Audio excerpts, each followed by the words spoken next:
So we've got some trouble in paradise with the newly victorious Republican Party. The Hill reports Trump nomination pace, lack of vetting, give Senate GOP headaches. And that's about his cabinet choices. President-elect Trump's rollout of his cabinet and administrative nominees, coupled with the transition team's lack of vetting, is creating unwanted headaches for Senate Republicans. Trump has been rolling out appointments and nominees at a breakneck pace as he seeks to stock his administration with loyalists, from Kash Patel at the FBI and Pam Bondi as Attorney General, to Pete Hegseth at the Pentagon, RFK at Health and Human Services, and former Representative Tulsi Gabbard as Director of National Intelligence. But that swiftness has also brought pitfalls. A pair of nominees have already withdrawn in the early weeks, and Hegseth could follow suit as he struggles to win the requisite support in the upper chamber. I haven't been covering Hegseth much.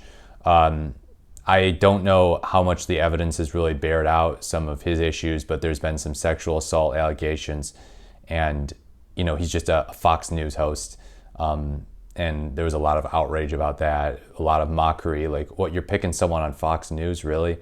But I don't know. I don't think Pete Hegseth is going to end up dropping out, but I could be wrong on that. We will see. But that swiftness has also brought pitfalls. Although Senate Republicans are pleased with much of the swift action and many of Trump's choices so far, they concede the lack of vetting and rapid nature of the push is creating sore spots they would prefer to avoid, especially with confirmation hearings and votes on deck in short order. Well, what I would say to the Republicans who are upset about the lack of vetting is that Trump has already sort of done his vetting, in the sense that he's found out from the past years that the people that he is picking to be in his cabinet are mostly hardcore Trump loyalists. Take Kash Patel. He wrote a children's book depicting Trump as the hero. He's like a total Trump sycophant. Now, that's not to say that, he doesn't know anything about how the FBI works. Surely he does. But yeah, he's very, very loyal to Trump. And in Trump's mind, that is sufficient vetting. Same with Marco Rubio. Marco Rubio initially was a huge critic of Trump in 2016. Within Trump's first term, Rubio did a 180. And he was like, hey, Trump's a cool guy. I get along with him.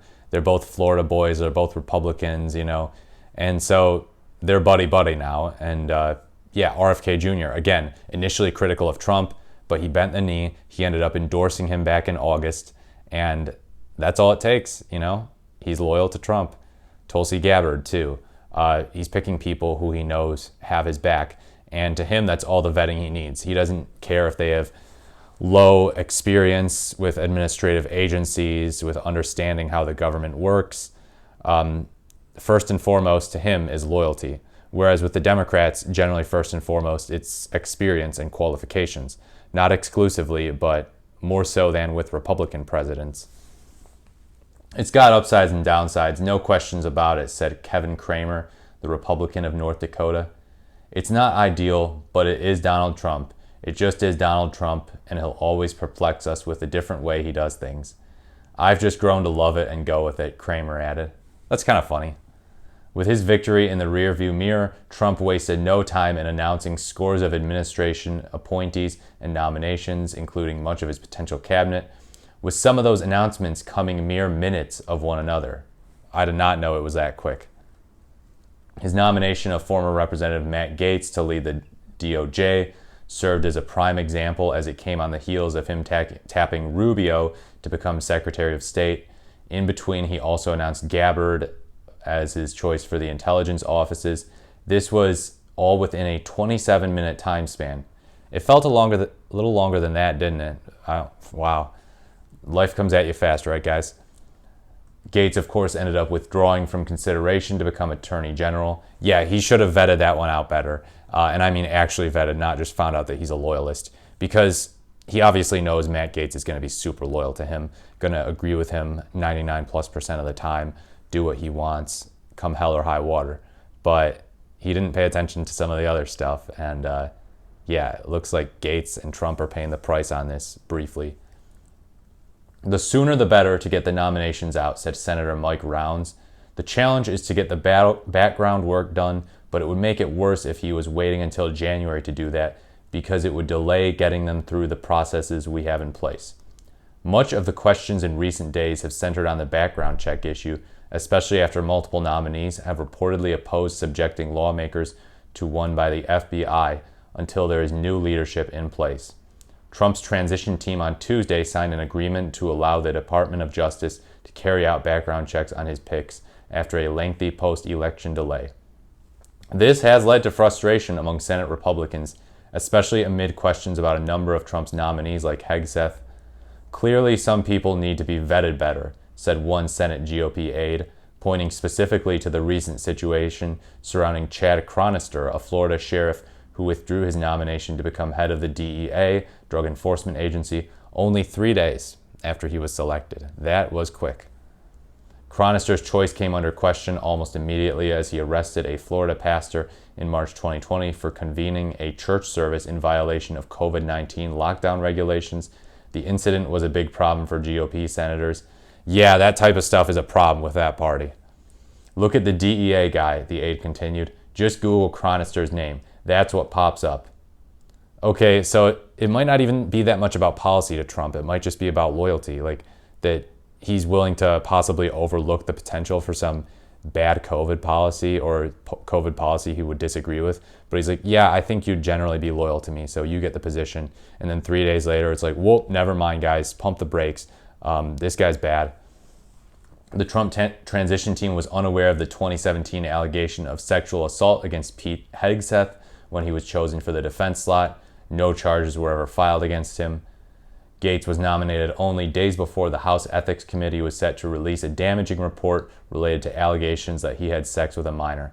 As for Gabbard, questions remain among senators, including some Republicans, about her loyalties, given past comments that were sympathetic to Russia and whether she is at all compromised. The same would go for Syria and Assad too. So yeah, she's got some issues. I don't know. I think she narrowly gets confirmed by the Republican Senate, but we'll see. But whether these nomination missteps, past and potential, will backfire on Trump politically remains an open question.